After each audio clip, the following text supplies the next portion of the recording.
Ray. What do you want to do tonight? The same thing we do every night, Pinky. Try to take over the world.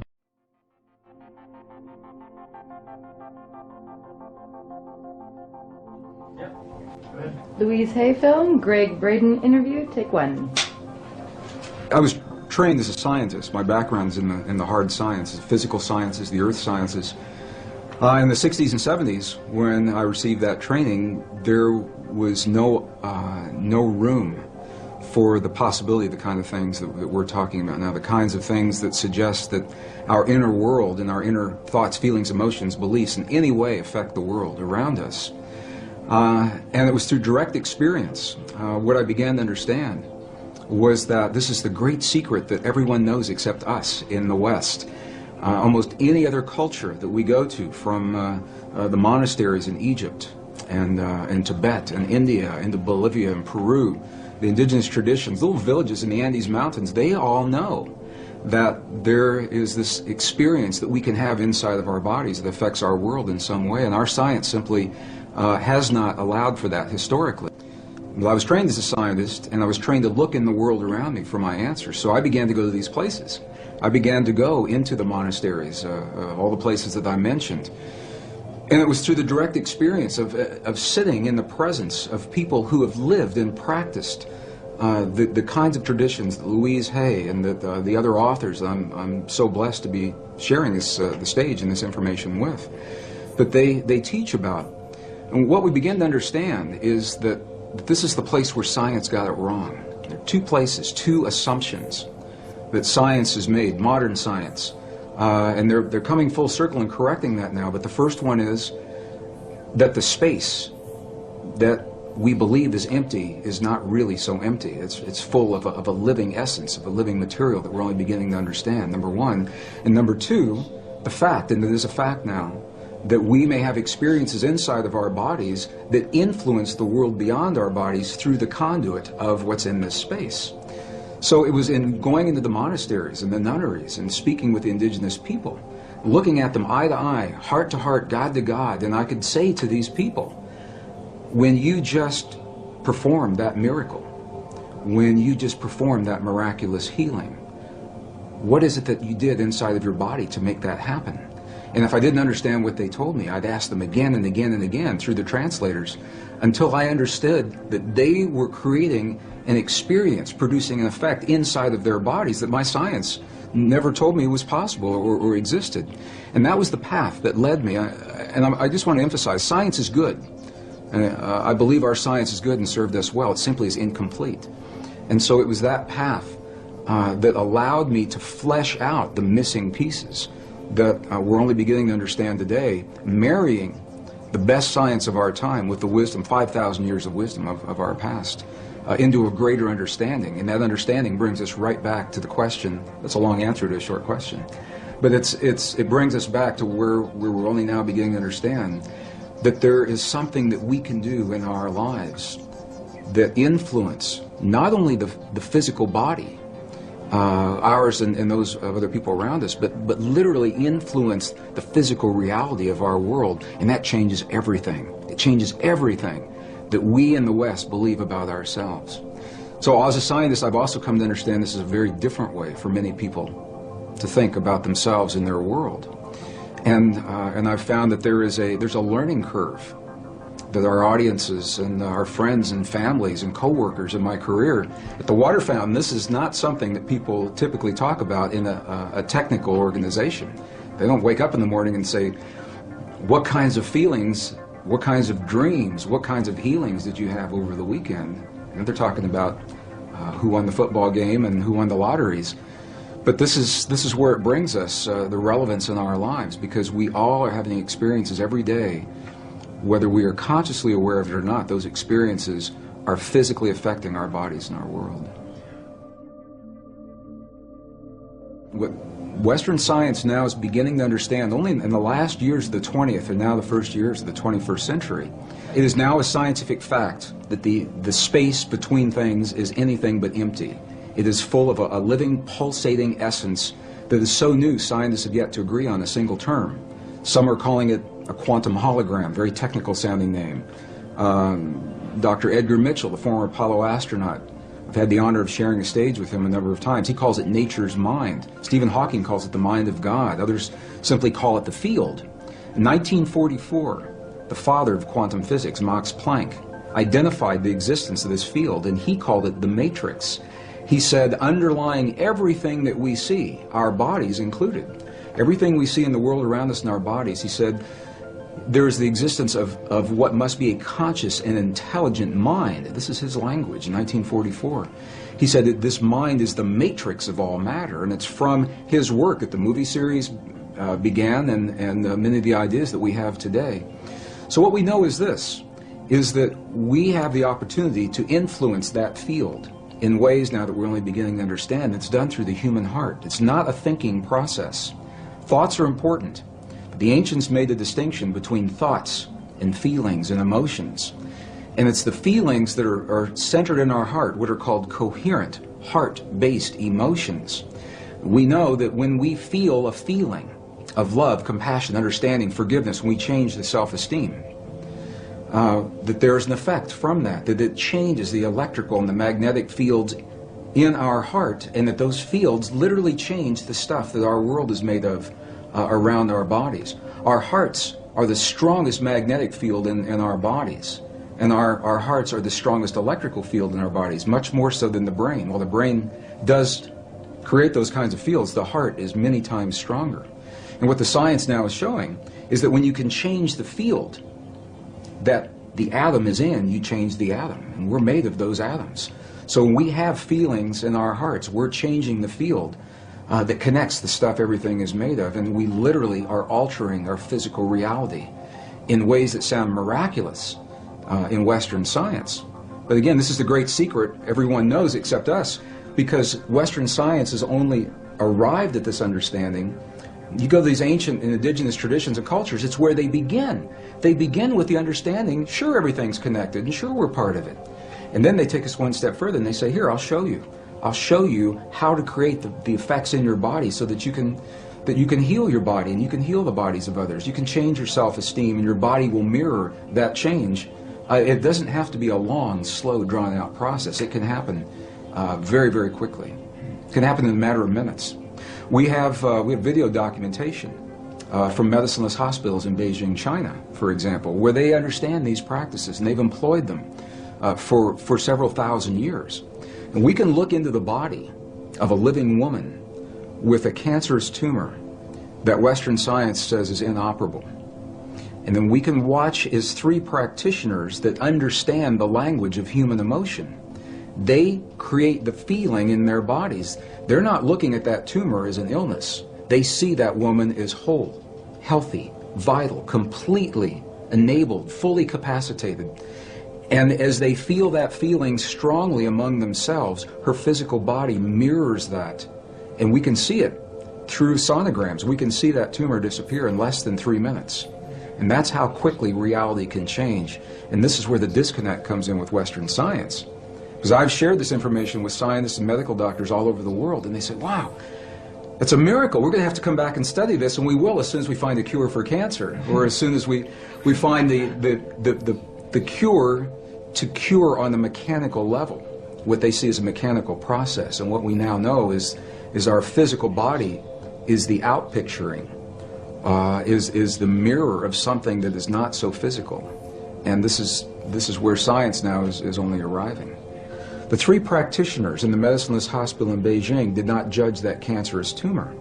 They didn't judge it right, wrong, good, or bad. They said it's a quantum possibility, and there are many possibilities. Of course, this is just one. They said, now we're going to choose another one. But this is subtle and very, very different way of looking at things, because they acknowledge what is and invite a new possibility rather than having a charge on what is there and feeling that somehow we have to manipulate or cut out, in the case of a tumor, or change, hammer the physical reality into submission. What they're doing is acknowledging that moment, that example, and they're changing it on the level of what we would call the quantum blueprint. They're feeling the feeling as if another possibility has occurred, and in doing so, allowing that possibility to replace the one that exists without judging the one that exists. I was an aerospace engineer in Denver, Colorado during the last years of the Cold War, 1980s, and it was when the famous brown cloud was inundating Denver, and we couldn't all drive on the same days. We had to carpool on different days. And one day I went to an engineer friend's house to do my carpool for that week, and I got there a little early. And I'd never been to his house before, and I said, "Can I use your bathroom?" And I went in there, and he had little Post-it notes of affirmations all over the bathroom that said, "My perfect mate is manifesting for me now. My perfect mate is manifesting for me now." We got in his car, and he had little Post-it notes all over the dashboard and the rearview mirror. "My perfect mate is manifesting for me now." And of course, I knew what his office looked like, and it was the same way. He had them all over the walls in the CRT. I said, "Does this affirmation work for you?" He said, "No." He said, "It never does." And I said, "Why do you think that is?" And he said, well, look at me. Who'd want to be with somebody like me? I'm just an engineer, you know. He had a very low self-esteem about himself. And I began to think about the way that he was applying those affirmations, and other people have applied them very successfully. And what I found the difference was, for him, it was a thought process that never went beyond what was happening in his mind, in his own picturing, his own self-esteem. And the thought is important. The ancients are very clear about this in the Sanskrit text. They tell us that the thought is the image of the quantum possibility. So in other words, in the realm of all possibilities, everything already exists. My friend's perfect relationship and the worst one he'll ever have. The lightest of the light, the darkest of the dark. Our greatest healing and our greatest suffering, they're already there.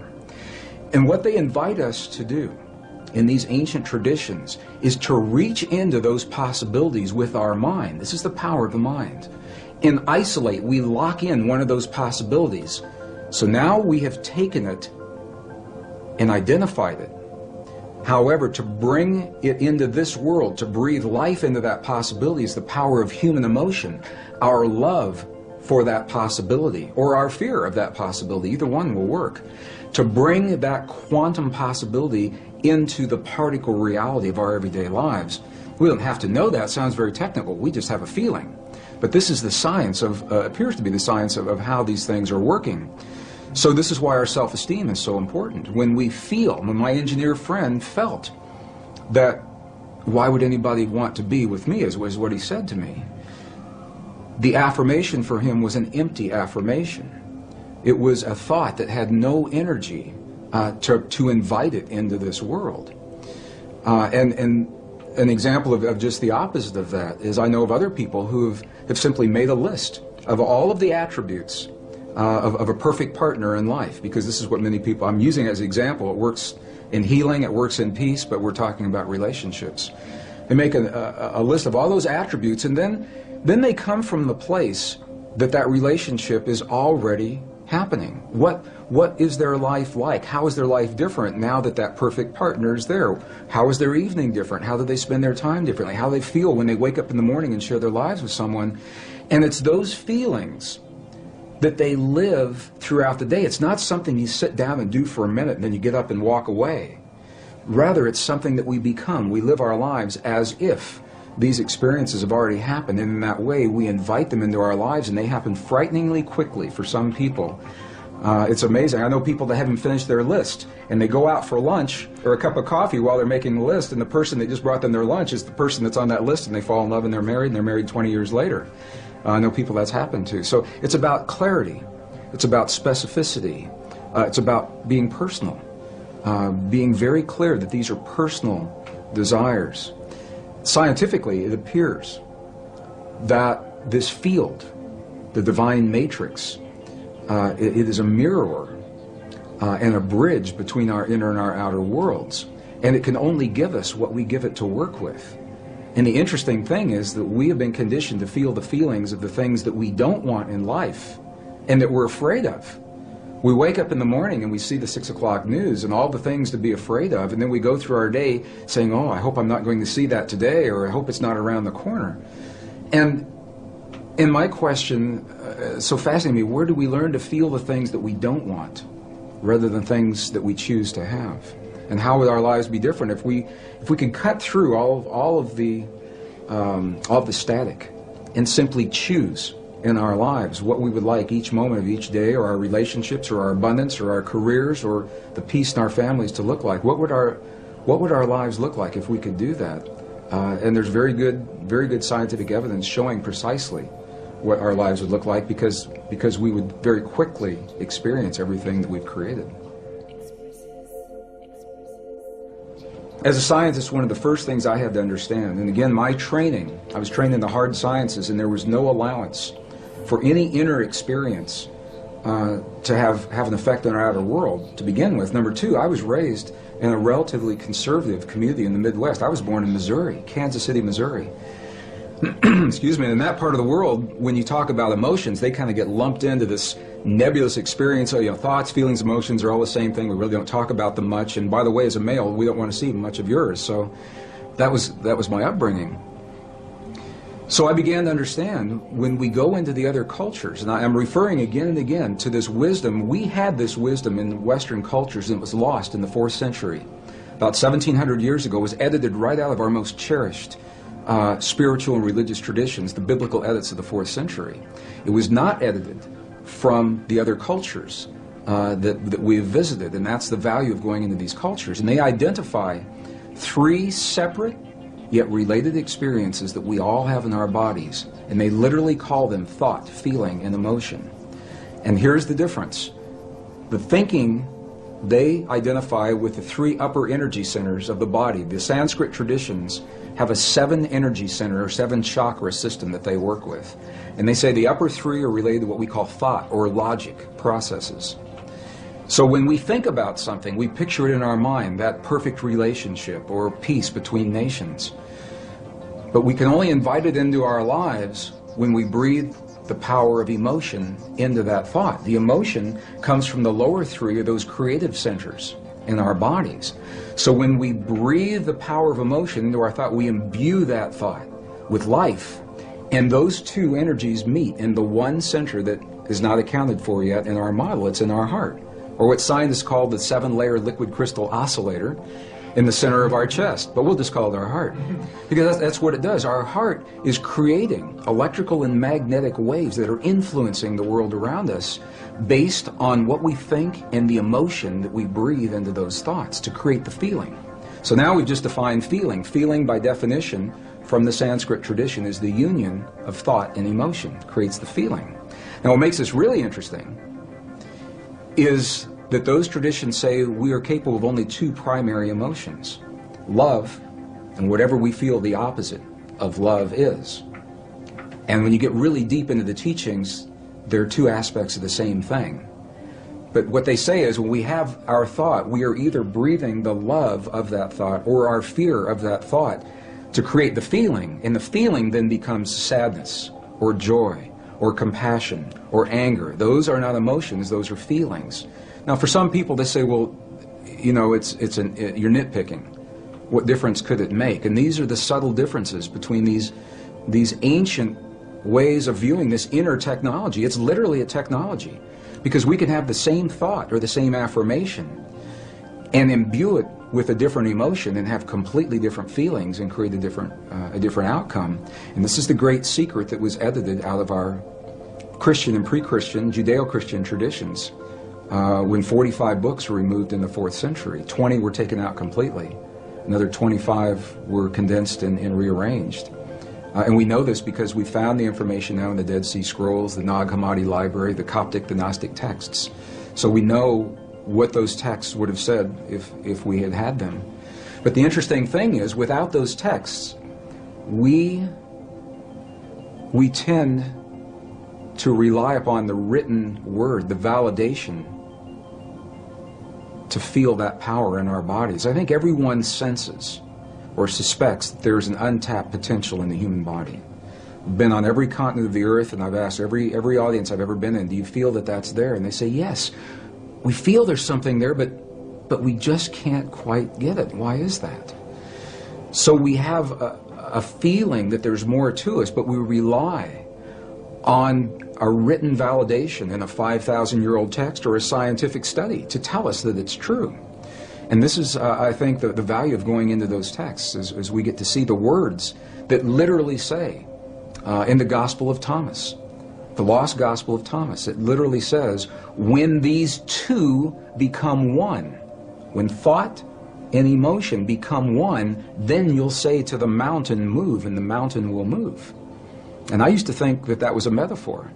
And I now have seen enough to know that moving a cancerous tumor inside the body of a living woman, that's moving a mountain to me. And it's all done from marrying thought and emotion together.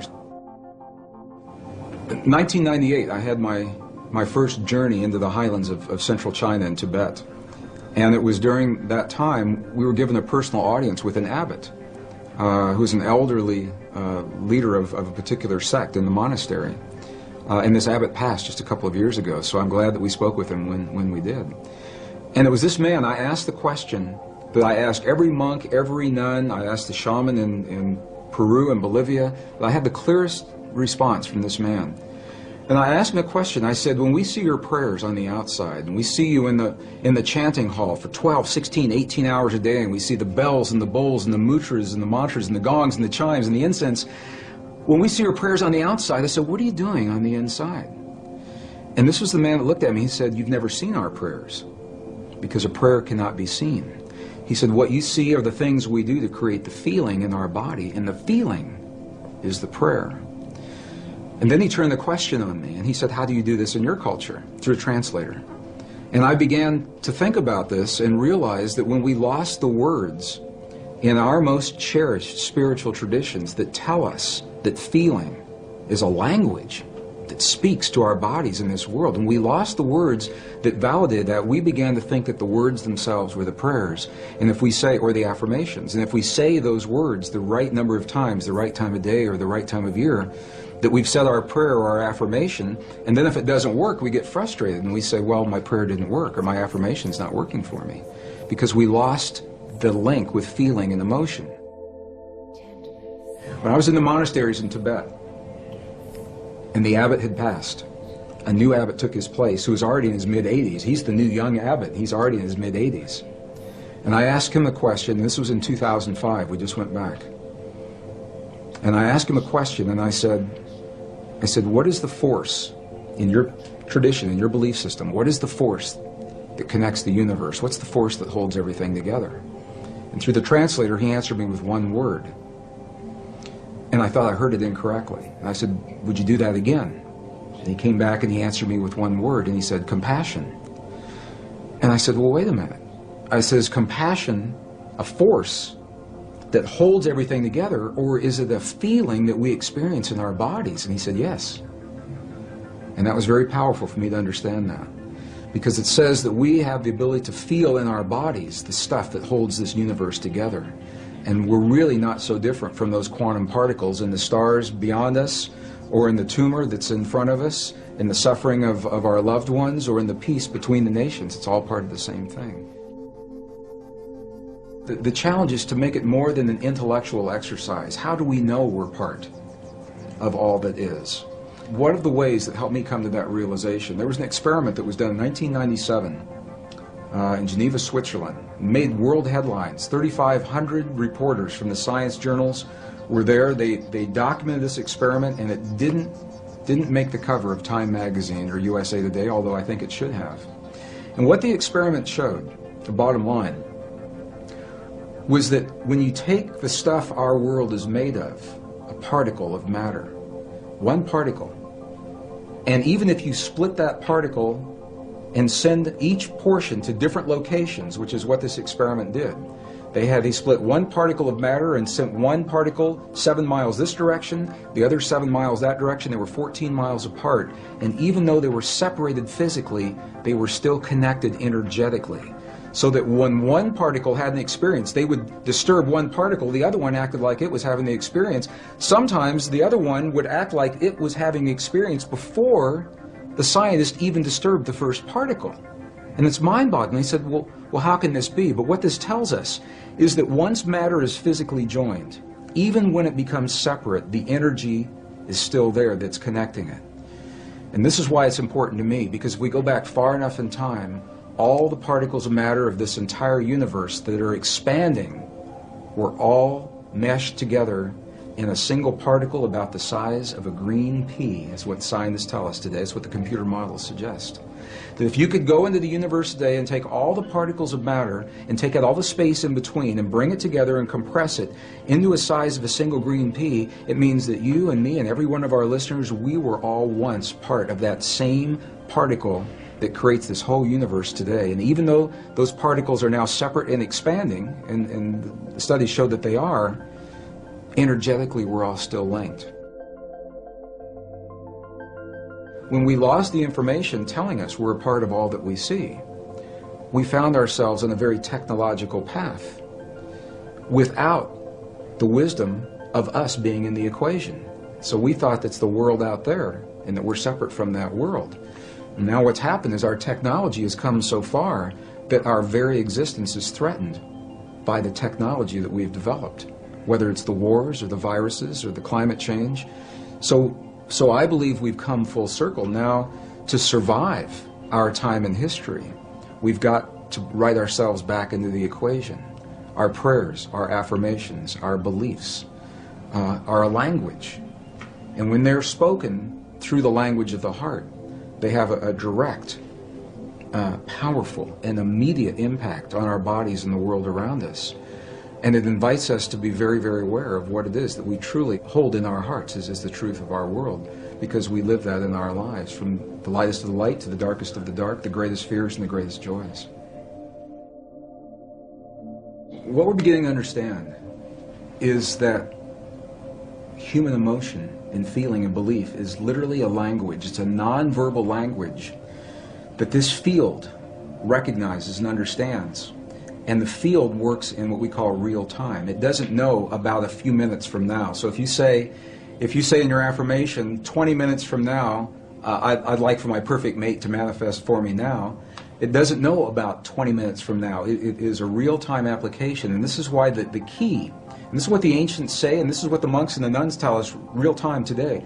They say to be very specific about what it is that we're choosing to have in our lives, because what we're doing, and it helps if we understand this, what we're doing is in the world of quantum possibility, in the soup, the nebulous soup of all possibilities, what we're doing is we're isolating, we're locking one into place. And if we're not specific about what that possibility is, then how can the field be specific about what it is that it gives to us? Whatever it takes to get us to the point where we can transcend the limits, the laws of physics and biology as we've known them in the past. We have a power within us that transcends those laws, that we're more than our mistakes, that we're more than the suffering, we're more than the limits that we believed in the past.